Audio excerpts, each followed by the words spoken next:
Olá, pessoal. Sou Diana de Aziz Ribeiro, professora de língua portuguesa de vocês. Tenho 1,63 m de altura, cabelo preto na altura do ombro. Muito feliz por esse momento de aprendizado, gente. Aprender é muito bom.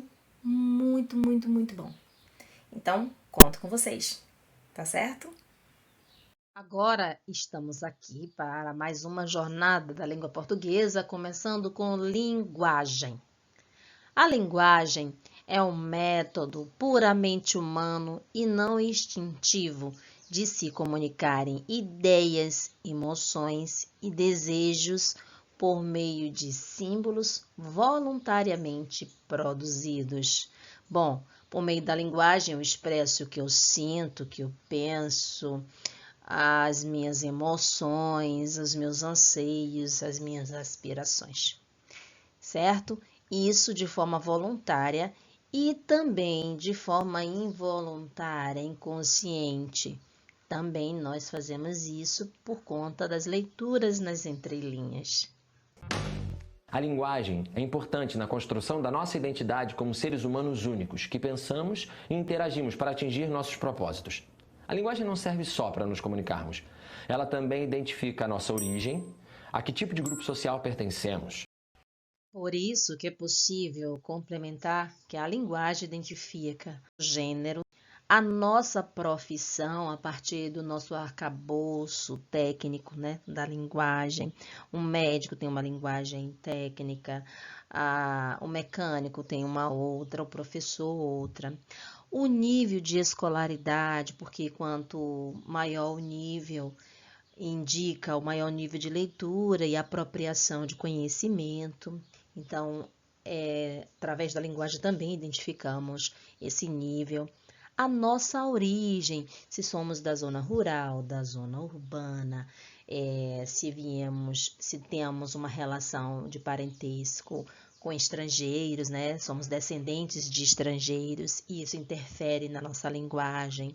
Se somos de uma parte, se temos uma relação com grupos sociais específicos e aí a nossa escolha vocabular denuncia.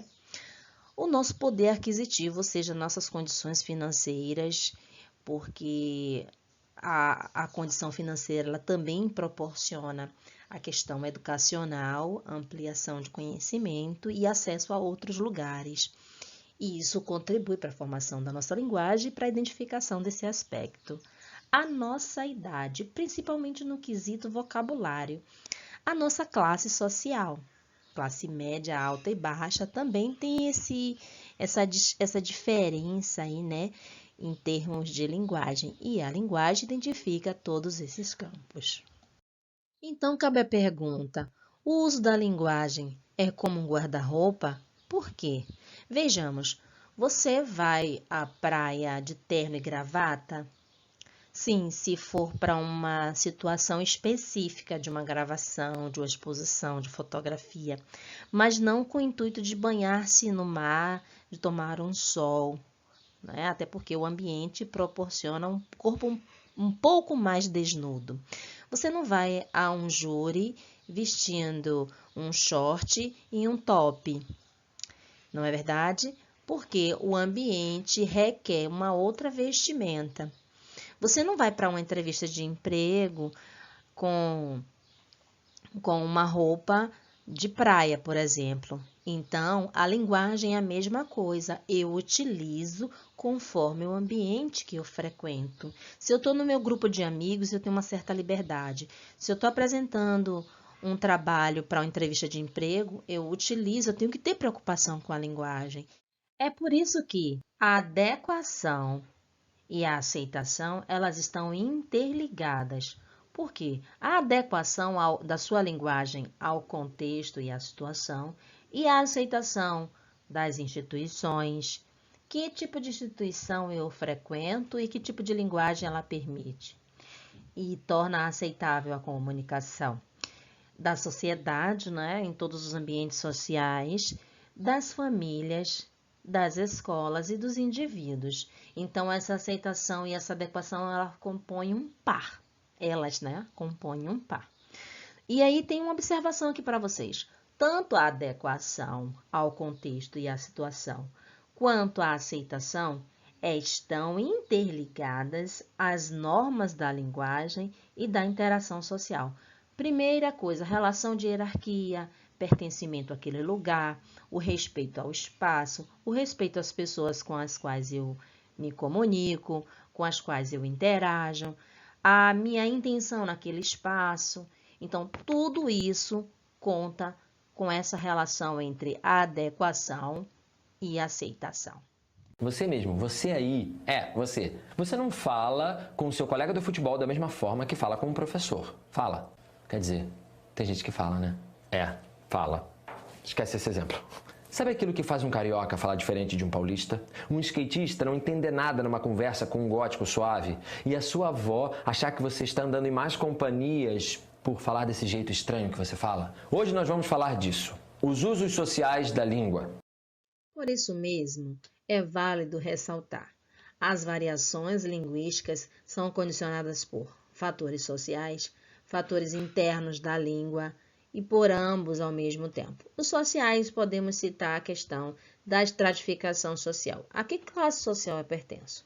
Fatores internos podem ser relacionados com a mudança da língua ao longo da história e as questões das normas cultas, as normas populares ou coloquiais e a norma padrão.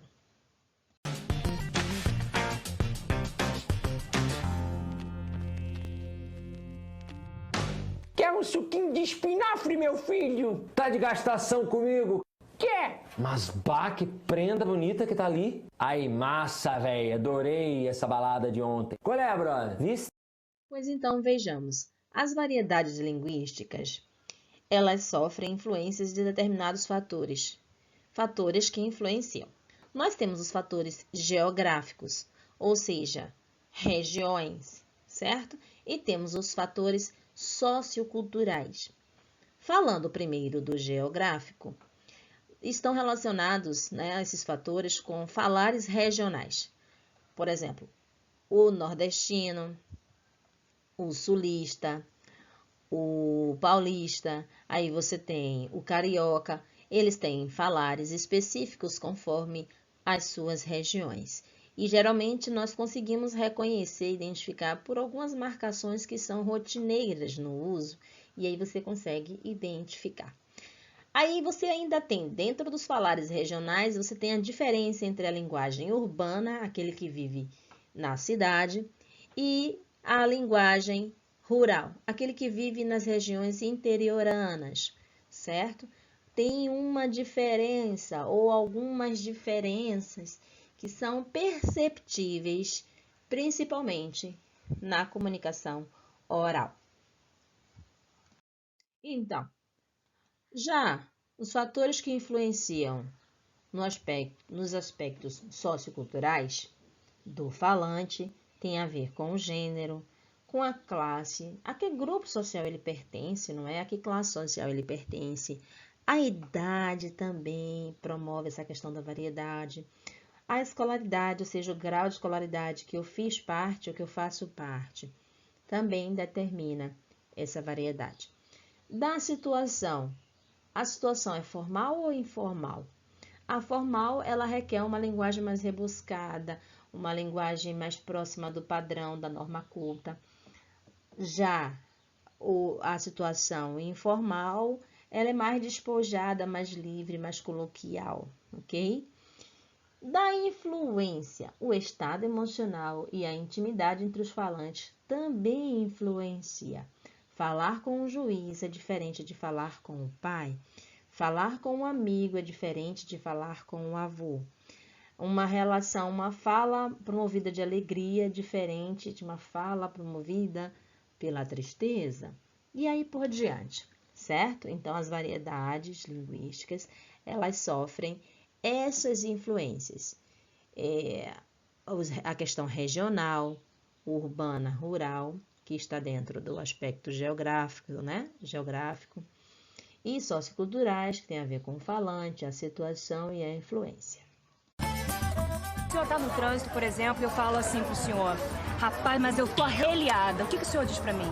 Eu não sei o que significa a palavra arreliada. A senhora pega um trânsito na Presidente Vargas, 2 horas de trânsito. A senhora fica assim, arreliada ou fica arreliada? Arreliada. Arreliada. Muito bem, muito bem. Mas o senhor entendeu quando eu falei arreliada? O que o senhor entende? Eu entendi aperreado, não? Aperreada, arreliada, zangada, né? Ninguém merece um trânsito. Ninguém merece um trânsito.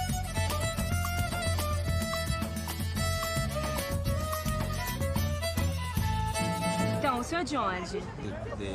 Sou de Portugal. De Portugal. Olha, eu nasci aqui, eu cresci em Paris, eu moro na Grécia. Meu Deus, mas que confusão Estamos linguística. internacionais! Sua esposa chega assim pro senhor no final do dia e fala assim, amor, me dá um ósculo. Eu quero te dar um ósculo. Você No aceita ou não rosto. aceita? Vai com outro que eu tô cansado. Vai com outro que eu tô cansada, então você vai mandar ela dar um beijo em outro, é isso mesmo? O senhor leva bandeco na bolsa? Gosta de bandeco? Bandeco. O que é bandeco? A senhora tem um bandeco aí na bolsa? Leva bandeco todo dia? Porque não tem bandeco bom que esquina não, né? O Mandeco Não é muito legal, isso é do É Maranhão. legal, mas você tem que me explicar o que é. Bandeco é como se fosse uma quentinha. Bandeca quentinha. Quentinho. Ah, não sabia. Por exemplo, se eu digo que na minha vida tá dando tudo errado, eu fui despejada, eu tô tendo que morar com meu irmão Deico, tô tendo que ajudar ele agora, né, a fazer um detox linguístico no blog dele, e assim, deu um tangolomongo total. O que o senhor diz pra mim? Deu errado, Deu errado. Pois bem, gente, variedades linguísticas sofrem influências de fatores geográficos e socioculturais. Nós temos a linguagem formal, que é diferente da informal, a linguagem adequada ao gênero, certo? O homem fala diferente da mulher. A linguagem relacionada à idade, por exemplo, a avó fala diferente do adolescente, não é isso? O grau de escolaridade também interfere nessa mudança, nessa variedade, e a classe social a qual a pessoa pertence também. A intimidade entre os falantes é um outro fator aqui bastante significativo. E o estado emocional, certo? Aí partimos para os falares regionais. Cada região do Brasil tem sua especificidade na linguagem, que é como uma identidade. Além disso, nós temos as regiões divididas em zonas ou área urbana e rural, que também tem a sua linguagem urbana e a linguagem rural com suas especificidades, certo? A sua especificidade torna a marca da diferença entre a linguagem urbana e a linguagem rural. Por fim, nós temos o fato de aceitar e adequar a linguagem conforme o contexto, a situação e a interação. Por isso, a adequação e a aceitação estão interligadas às normas da linguagem e da interação social. Nosso desafio. Para mim, pode ser uma porção de aipim. Eu aceito uma de mandioca, por favor. Vou querer de macaxeira, que eu adoro. Macaxeira, mandioca e aipim são nomes diferentes para a mesma planta. Esse toco aí? Ploct! Bem, o que queremos de vocês? Analise a tirinha e responda. A. Que tipo de variação é apresentada na tirinha? E B. Pesquise alimentos com nomes diferentes pelo Brasil. Registre no seu caderno o resultado dessa pesquisa. Bye! Beijo e até a próxima aula!